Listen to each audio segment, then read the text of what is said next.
In 1968, A Space Odyssey came out. And people didn't just call it a good movie. Cult, a masterpiece, one of those films that changed cinema forever.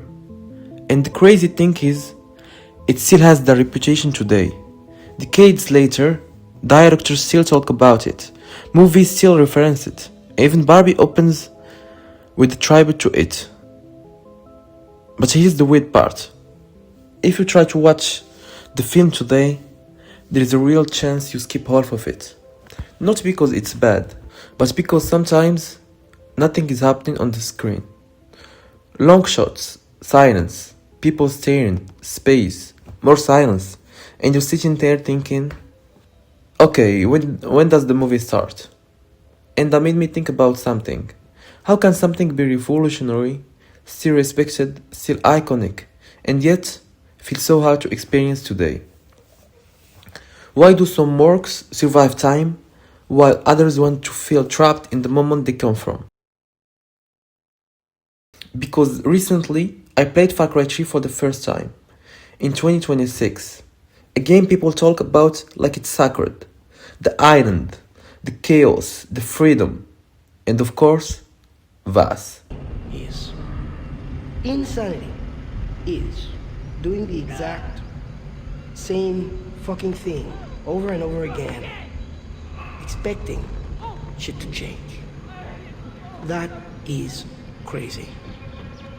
But the first time somebody told me that, I don't know, I thought they were bullshitting me, so boom, I shot him. The thing is, okay, he was right. And then I started seeing it everywhere I looked, all these fucking pricks, everywhere I looked, doing the exact same fucking thing, over and over and over and over and over again, thinking, this time is gonna be different. No, please. This time is gonna be different. I'm sorry. I don't like the way you are looking at it. And I expected to finally understand the legend, but it's not exactly what happened. As a gamer, I always heard about Far Cry's, especially the older ones. For years, I kept seeing people talk about Far Cry 3 like it was not just a good game, but one of those games that you have to experience. Like it had this special feeling, the kind of game people don't just remember, they protect. So when I finally started it, I wasn't just playing a game, I was playing its reputation. I already know people loved it.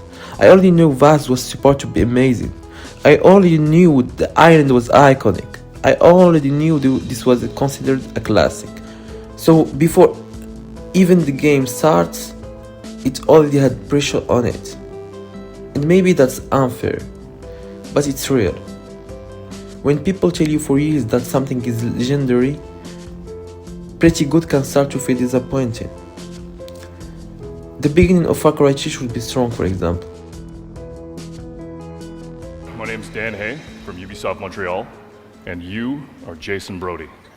Your girlfriend's missing, your boat's been destroyed, you're trapped on a mysterious island with a dark secret, and everyone on it is crazy. Good luck. You're gonna need it. On paper, that sounds perfect. But when I was actually playing it, I didn't feel the instant magic. The intro felt slower than I expected, not terrible, just simple. It had this rhythm, calm moments, sudden danger, escape, mission, calm moments, sudden danger, objective.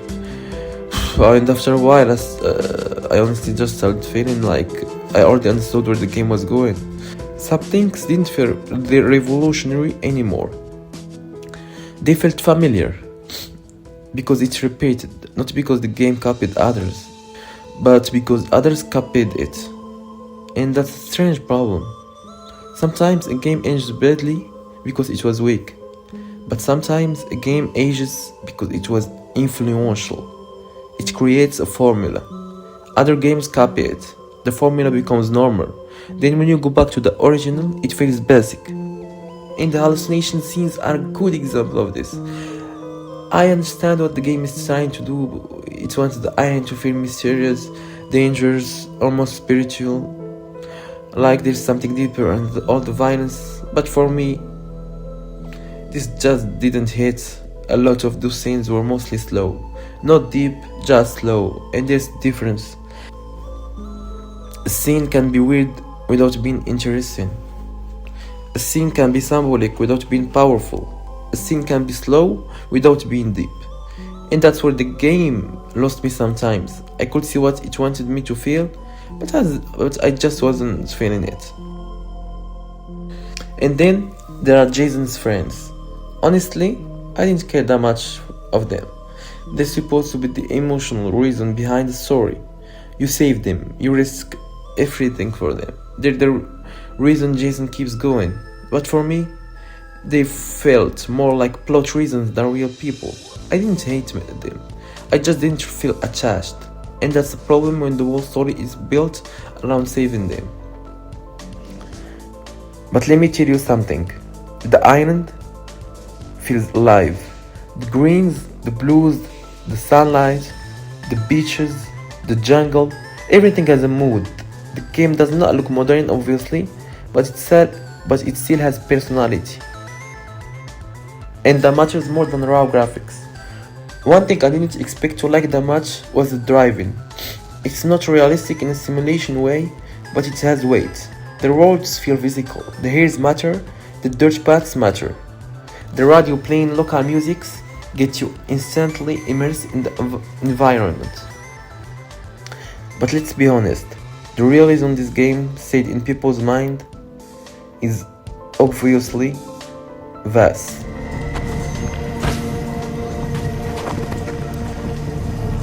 Did I ever tell you the definition of insanity? Because the second he appears, the game changes. Immediately there is energy. The way he moves, the way he talks, the way the camera holds on him, the way he can switch from calm to explosive in 1 second.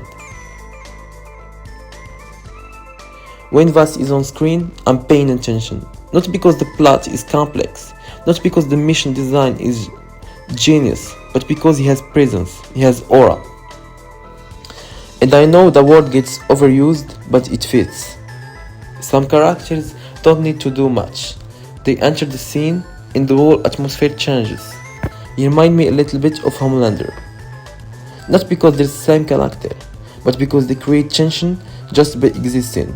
With characters like that, you're not only listening to what they say, you're watching the face, the tone, the silence, the sudden shifts, because you feel like something can go wrong at any second. But the problem is, Far Cry 3 doesn't use him enough. That was probably my biggest surprise. Before playing the game, I thought Vas was going to dominate the story, from the way people talk about him. I expected him to be everywhere. I expected the whole game to be built around him. But that's not really the case.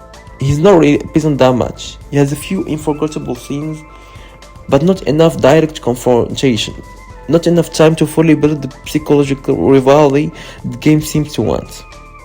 And that's kind of frustrating, as one truly electric character, but didn't fully capitalize on him.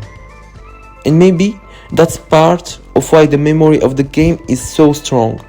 People don't remember every mission. They don't remember every side character. They don't remember every plot point. They remember Vas. They remember the feeling of him.